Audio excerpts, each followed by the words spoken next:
तुमच्या सगळ्यांचं खूप खूप मनापासून स्वागत। आणि मी सोसायटीच्या गार्डन मध्ये बसलेली आहे। आता बघा कसं आहे, उद्यापासून घट बसणार आहेत आणि अनेक मैत्रिणींनी मला मेसेज केले, काही शंका होत्या, त्यांचे काही प्रश्न होते, तर मेसेज केले। मग मी म्हटलं की आपण त्यांच्या प्रश्नांची उत्तरही देऊ आणि आजच हा व्हिडिओ अपलोड करून देऊ, म्हणून मग मी काही गोष्टी सांगत आहे घटाच्या संदर्भात। आता हे बघा, प्रत्येक ठिकाणची पद्धत ही वेगवेगळी असते। म्हणजे काही ठिकाणी कसं असतं, म्हणजे गावी सासू सासरे असतात, त्यांच्याकडे घट बसवले जातात, मग सून मूल काही बसवत नाही, कारण की त्यांच्यामध्ये ती पद्धतच असते की सासू सासरे बसवतायत तर सून मुलाला बसवायची गरज नाही, किंवा मग मोठे जाऊबाई आणि मोठे दीर बसवतायत तर मग आम्ही नाही बसवत बो असं म्हटलं जातं। तर तुमची प्रत्येकाची पद्धत ही वेगवेगळी असते, तर तुमची जी पण पद्धत असेल, जी पण परंपरा असेल ती तुम्ही फॉलो केलीच पाहिजे। आता आमच्याकडे असे काही नियम आहेत की माहित नाही, पण जसं आमचं लग्न झालं ना तेव्हा माझ्या सासूबाई बोलल्या होत्या की आम्ही गणपती बसवतो तर तुम्ही नका बसवू, परंतु माझ्या मिस्टरांना गणपती फेस्टिवल खूप आवडतं आणि त्यांनी बिलकुल ऐकलं नाही। आणि दरवर्षी, म्हणजे आता आमच्या लग्नाला जवळजवळ 25 वर्ष होणार आहे, तर सासूबाईंच्या घरी गणपती बसले, आमच्या घरी बसले, कारण आमची मान्यता आहे की आपल्या प्रत्येकाच्या हातून देवाची सेवा झाली पाहिजे। तर घटाच्या बाबतीत जर असा काही नियम असेल तर तुम्ही भलेही घट नका बसू, किंवा मग राहिलं उपवासांचं, आता बऱ्याच बायका 9 दिवसाचे नवरात्रीचे उपवास करतात, जसं की मी पण करते। पहिल्या दिवसापासून उपवास करता आणि दसऱ्याला जो आपण सणाचा स्वयंपाक करतो तो झाला, घट हलवला, देवीला नैवेद्य दाखवला, घट हलवला की देवांना नैवेद्य दाखवला की मग उपवास सोडता। आता माझ्या सासरी अशी पद्धत आहे, माझ्या चुलत सासूबाई वगैरे। आता कधी कधी कसं असतं, नवमीच्या दिवशीच दसरा असतो, मग नवमीला तुमचा उपवास सुटून जातो, पण कधी कधी दशमीच्या दिवशी पण दसरा असतो। पण गावाकडे माझ्या चुलत सासूबाई वगैरे त्या नवमीच्या दिवशी उपवास सोडून देता, मी मात्र दसऱ्याच्या दिवशीच सोडते। तर तुमच्याकडे जी पण पद्धत असेल तुम्ही त्या पद्धतीने करायचंय। 9 दिवसाचे उपवास, बऱ्याच बायकांना इच्छा असते की मला खूप इच्छा आहे पण उपवासी राहवलं जात नाही, किंवा मग ऍसिडिटी वाढते, किंवा उपवासांचा खूप त्रास होतो, किंवा मग काम करावं लागतं, मग काम केल्यानंतर खूप भूक लागते, तर म्हणून उपवास धरणं होत नाही, असे खूप सगळ्या मैत्रिणींचे खूप सगळे प्रश्न असू शकतात। तर मी हेच सांगेल, परमेश्वर असं काहीच सांगत नाही, माता असं काहीच सांगत नाही की तुम्ही स्वतःला त्रास करून घ्या, स्वतःच्या शरीराला त्रास द्या पण माझे उपवास करा, असं देवी माता काहीच सांगत नाही। हो, जसं मला कुठलाही त्रास होत नाही, इव्हन मी 9 दिवसात म्हणजे मिठाचं खाण्याचं टाळतेच, आणि केलं तरी फक्त भगर करते। तुम्हाला ऐकून विशेष वाटेल, पुढच्या व्हिडिओमध्ये मी सांगेलही ते। तर तुम्हाला उपवासी राहवलं जात नसेल तर तुम्ही व्यवस्थित फराळ करून, 2 टाइम फराळ करून, फ्रुट्स वगैरे आणि फ्रुट्सचे ज्यूस घरी बनवलेले ते घेऊन तुम्ही उपवास करू शकता।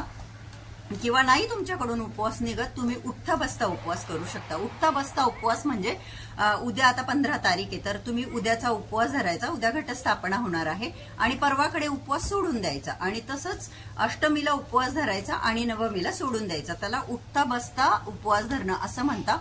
तुम्ही तसाही धरू शकता, किंवा तुम्हाला कुठलाच नाही धरायचा। म्हणजे अक्षरशः मी बघितलंय माझ्या काही मैत्रिणींना की त्यांना 1 दिवसाचा उपवास धरला तरी सुद्धा खूप त्रास होतो, खूप ऍसिडिटी होते। म्हणून तुम्हाला जर उठता बसताही उपवास नाही करायचा तर काही हरकत नाही, तुम्ही नाही उपवास केला तरी चालेल। सगळ्यात मेन आहे श्रद्धा, की आपली श्रद्धा असणं गरजेचं असतं। श्रद्धेने तुम्ही ह्या 9 दिवसात देवीची सेवा करायची। तुम्ही घट बसवला नाही बसवला तरी सुद्धा तुम्ही देवीची सेवा करायची। आता देवीची सेवा तुम्ही काय करू शकता, दुर्गा सप्तशतीचं पारायणाबद्दल आपल्याला सगळ्यांनाच कल्पना आहे, तर तुम्ही दुर्गा सप्तशतीचं पारायण करू शकता। आता एका ताईंचा प्रश्न होता की ताई माझ्याकडून एका वेळेस एक पाठ वाचणं शक्य नाही, तर मी काय करू।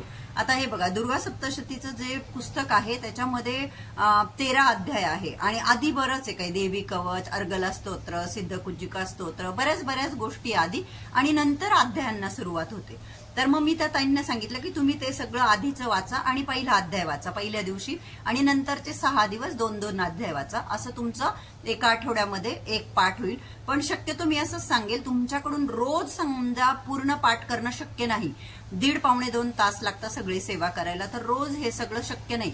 म्हणजे माझं तर दुर्गा सप्तशती पाठ हा 1.25 तासात वाचून होतो, कारण मी बऱ्याच वर्षापासून 20-25 वर्षापासून वाचते। जे नव्याने वाचता, नव्याने सुरुवात करता त्यांना वेळ लागू शकतो। माझ्याकडेही प्राकृत पुस्तक आहे जे मराठी सारखंच आहे आय थिंक, एवढं काही अवघड नाहीये. हा, ज्यांना संस्कृत वाचता येत असेल, ज्यांच्याकडे संस्कृत ग्रंथ असेल, त्यांनी नक्कीच तो वाचावा असं मी सांगेल. फक्त शब्दोच्चार त्याचे स्पष्ट झाले पाहिजे, चुकीचे नको व्हायला. तर दुर्गा सप्तशतीचा ग्रंथ माझा 1.25 तासामध्ये एक पाठ होऊन जातो. तर जे नव्याने वाचेल त्यांना वेळ लागू शकतो. तर मी सांगेल की तुम्ही असं रोज 2 आणि पूर्ण 7 दिवसात एक पाठ, ते म्हणजे खूपच कमी होऊन जातं. तर ऍटलिस्ट तुम्हाला एका दिवशी एक पाठ शक्य नाही तर तुम्ही 3 दिवसामध्ये एक पाठ करू शकता, नाही का. 13 अध्याय आणि आधीचं सगळं आहे. तर तुम्ही 3 दिवसामध्ये एक पाठ करू शकता. तुमच्या सोयीनुसार तुम्ही वाचा, पण 3 दिवसामध्ये एक पाठ तुम्ही करू शकता. त्यानंतर श्रीसुक्तम तुम्हाला येत असेल तुम्ही ते बोलू शकता. कुंकुमार्चन करायला पण खूप महत्व आहे. कुंकुमार्चन कसं करता तुम्हाला सगळ्यांना माहीतच असेल. ज्यांना कुणाला माहीत नसेल, माझ्या चॅनलवर त्याचा व्हिडिओ आहे. कुंकुमार्चन आपण देवीच्या फोटोवर करू शकतो, देवीच्या मूर्तीवर करू शकतो. तर आपण श्रीयंत्रावरही कुंकुमार्चन करू शकतो. कुंकुमार्चन ह्या 3 बोटांनी कुंकू घेऊन देवीच्या पायापासून डोक्यापर्यंत फोटोवर जर करत असलो आपण तर असं टाकायचंय. श्रीयंत्रावर वरती टाकायचंय आणि मूर्तीवर टाकताना पण पायापासून डोक्यावर असं टाकायचंय. आणि कुंकुमार्चन करताना तुम्ही श्रीसुक्तम 16 वेळेस म्हणू शकता. ते खूप छान असतं, खूप चांगलं मानलं जातं की तुम्ही 16 वेळेस श्रीसुक्तम वाचायचं आहे. एवढं काही अवघड नाही आणि एवढं काही मोठंही नाही ते. आणि फलश्रुती जी आहे ती तुम्ही एकदाच वाचायची. 16 वेळेस श्रीसुक्तम वाचल्यानंतर मग तुम्ही एकदाच फलश्रुती वाचायची. तसंही तुम्ही कुंकुमार्चन करू शकता.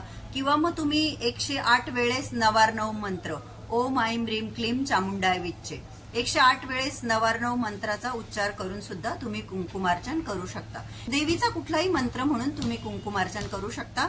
तुम्हाला जेवढं या 9 दिवसामध्ये शक्य आहे तेवढी तुम्ही देवीची सेवा करायची असंच मी सांगेल. त्यानंतर सिद्धकुंजिका स्तोत्र जे आहे त्याचं सुद्धा विशेष महत्व आहे. ते सुद्धा तुम्हाला जर समजा तुम्ही देवीचे पाठ नाही करू शकत तर तुम्ही हे सिद्धकुंजिका स्तोत्र आहे ते तुम्ही 11 वेळेस पठण करा. नाही 11 वेळेस शक्य तुम्हाला, एक वेळेस का होईना, एकदा सकाळी एकदा संध्याकाळी त्याचं पठण करा. तुम्हाला येत नसेल, यातली कुठलीही सेवा तुम्हाला येत नसेल, म्हणता येत नसेल तर तुम्ही युट्यूबवर लावून त्याच्याबरोबर पुस्तकात बोट ठेवून म्हणू शकता. किंवा यातलंही कुठलं काहीच जमणार नाहीये तर ऍटलिस्ट तुम्ही तुमचे कामं करता करता तुम्ही खूप बिझी आहात तर ऍटलिस्ट श्रवण करू शकता. इयरफोन घालून एकदम एकांत मनाने म्हणजे एकाग्रतेने तुम्ही ते श्रवण करू शकता. म्हणजे आता काहीच पर्याय नाही बा, तुम्ही काहीच करू शकत नाही, तर मग अशा वेळेस काही न करण्यापेक्षा श्रवण केलेलं बेटर. तर तुम्ही ऐकूही शकता. आणि मी तर हेच सांगेल की प्रयत्न करा. आपण तर आपल्या लाईफमध्ये प्रत्येक जण बिझी असतो, आपल्याला खूप सगळे कामं असतात, सगळेच जण बिझी असतो, पण हे 9 दिवस आपल्याला मातेची सेवा करायची आहे आणि त्यासाठी आपण वेळ काढलाच पाहिजे. कारण आपल्याला सगळ्यांना खूप काही पाहिजे असतं जीवनामध्ये आणि आपण आई अंबेकडे जगदंबेकडे मागत असतो, मला हे पाहिजे ते पाहिजे. ह्या 9 दिवसात मागायचं नाहीये. आईला आपल्याला जे द्यायचंय ती आपल्याला देणारच आहे, बरोबर. आपण फक्त प्रामाणिकपणे श्रद्धेने सेवा करायची आहे. बरं, असं नाही की आपण ही सेवा केली तर लगेच आपल्याला करोडो लाखो रुपये मिळणार आहे, असं नाही. परंतु आपल्यासाठी काय योग्य आहे आपल्यापेक्षा भगवंताला जास्त चांगल्या प्रकारे माहीत असतं आणि जे आपल्यासाठी योग्य आहे ते योग्य वेळेत आपल्याला मिळणारच आहे. तुम्हाला स्वतःला अनुभव येत असतील. एखादी अशी गोष्ट जिच्यासाठी तुम्ही खूप प्रयत्न करताय पण ती मिळत नाहीये तुम्हाला, तशी काही घडून येत नाहीये. कारण का तर ती आता योग्य वेळ नाहीये. योग्य वेळ आल्यानंतर ती गोष्ट, मग ते जे काही असेल, मग ते पैसा असेल, धन दौलत असेल, घर गाडी बंगला किंवा तुमच्या मनासारखा जॉब, मनासारखा मुलगा, मनासारखी मुलगी, जे काही असेल तुमचं ते योग्य वेळ आल्यानंतर ते तुम्हाला मिळणारच आहे. पण आपण मातेची सेवा करताना पूर्ण श्रद्धेने आणि भक्तीने करायची आहे. सकाळ संध्याकाळ एकदा तुम्ही श्रीसुक्तम म्हणू शकता. त्यानंतर दिवा तुम्ही अखंड लावू शकता. भले तुम्ही घट बसवला असेल किंवा नसेल, परंतु तुम्ही ह्या 9 दिवस अखंड दिवा लावू शकता. दिव्याचं विशेष असं महत्व आहे. तर मी तुम्हाला हेच सांगेल, जोही तुमच्याकडे दिवा असेल, दगडाचा असेल, तांब्याचा असेल, पितळाचा असेल, नंदादीप असेल, जोही दिवा असेल, नो मॅटर, पण तुम्ही तो दिवा 9 दिवस अखंड देवाजवळ दिवा चालू ठेवा असं मी सांगेल. दिवा चालू ठेवताना डायरेक्ट त्याला जमिनीवर नाही ठेवायचंय. एक तांदळाची स्वस्तिक किंवा कमल काढून घ्यायचंय आणि त्याच्यावर तुम्ही एखादी ताट, एखादं प्लेट ठेवून त्याच्यावर तुम्ही दिवा ठेवायचा आहे. डायरेक्ट जमिनीवर ठेवायचा नाही. दिवा लावण्याआधी दिव्याला हळद, कुंकू, अक्षदा, फूल व्हायचं आहे. घटस्थापनेचा व्हिडिओ माझ्या चॅनलवर आहे, तुम्ही तो नसेल बघितला तर नक्की बघा. खूप छान व्हिडिओ मी केलेला आहे, त्यात मी सगळ्या गोष्टी सांगितलेल्या आहे आणि त्याच दिव्यात आपल्याला महत्वाच्या काही गोष्टी टाकायच्या आहेत. त्या म्हणजे आपल्याला त्या दिव्यामध्ये कापूर टाकायचा आहे आणि दुसरी गोष्ट म्हणजे दिव्यामध्ये आपल्याला 2 लवंगा टाकायच्या आहे, जे की खूप शुभ मानलं जातं. मलाही त्याचं एवढं डीपली नॉलेज नाहीये, पण मी हेच सांगेल की त्याचे खूप सगळे बेनिफिट आहे, म्हणून तुम्हाला त्या दिव्यामध्ये कापूर आणि 2 लवंगा टाकायच्या आहे. तर तुम्ही दिवा लावाच असंच मी सांगेल. ह्या 9 दिवसामध्ये घट बसण्याच्या आधीच आपण आपल्या घराचे कुठलाही सण येतो, काही येतो, तेव्हा आपण आपल्या घराची साफसफाई करत असतो. तर नक्कीच तुम्ही तुमच्या घराची साफसफाई केली असेल आणि पितृपक्ष असल्यामुळे समजा ह्या 15 दिवसात नसेल केली तर उद्याच्या दिवस रोजपेक्षा थोडंसं लवकर उठून सकाळी सकाळी तुम्ही तुमचं घर स्वच्छ करू शकता. जाळं वगैरे झटकायला खूप काही असा वेळ नाही लागत, नाही का? एवढं काय आपले घर घाण झालेले नसता. जाळं वगैरे झटकून घ्यायचे, घर स्वच्छ झाडून घ्यायचे, मीठ पाण्यामध्ये टाकून घर पुसून घ्यायचे, जेणेकरून निगेटिव्ह जी एनर्जी आहे ती सगळी चालली जावी. पाण्यामध्ये तुम्ही हळद टाकू शकता, गोमूत्र टाकू शकता आणि त्याचबरोबर मीठही टाकू शकता. हे सर्व टाकून तुम्ही तुमच्या घराची फरची क्लीन करायची किंवा हाऊस हेल्पर असेल तिलाही हे सगळं टाकून पाणी द्यायचंय. त्यानंतर घराच्या उंबरठ्याला तुम्ही हळदी आणि गोमूत्राचं लेपन करायचंय. घराच्या दाराला शक्य झाल्यास फुलांचं मस्त छान असं तोरण लावायचंय. आंब्याचे डहाळे जर तुम्हाला मिळाले तर ते डहाळे लावायचे, कारण आपण हे सगळं मातेसाठी करत आहोत, मातेच्या स्वागतासाठी करत आहोत. 9 दिवस आपल्या घरी माता राहणार आहे. मातेला छान वाटलं पाहिजे, प्रसन्न वाटलं पाहिजे, असंच 9 दिवस आपल्या घरातलं वातावरण राहिलं पाहिजे. भांडणं, कटकटी, रागारागी, रुसवे फुगवे ह्या 9 दिवसात काहीच नाही झाले पाहिजे. बाकीचे जे महत्वाचे नियम येते तर सर्वांना माहितीच आहे की ज्या घरातले लोक ड्रिंक वगैरे करत असतील, स्मोक करत असतील किंवा इतर काही नशा पाणी करत असेल तर त्यांना हात जोडून हीच विनंती आहे किंवा घरातल्या बायकांनी त्यांना विनंती करा की हे 9 दिवस कुठलं व्यसन करू नका बुवा असं. आणि मांसाहार वगैरे तर शक्यच नाही, म्हणजे बाहेरही खायचं, घरात तर बनवायचा नसतो, पण बाहेर जाऊनही मांसाहार करायचा नसतो. सात्विक जेवण जेवायचं असतं. तुम्ही उपवास नाही धरले तरी पण तुम्ही सात्विक जेवण जेवा. इव्हन अंडे वगैरे सुद्धा करू नका आणि घरामध्ये छान असं प्रसन्न वातावरण ठेवा.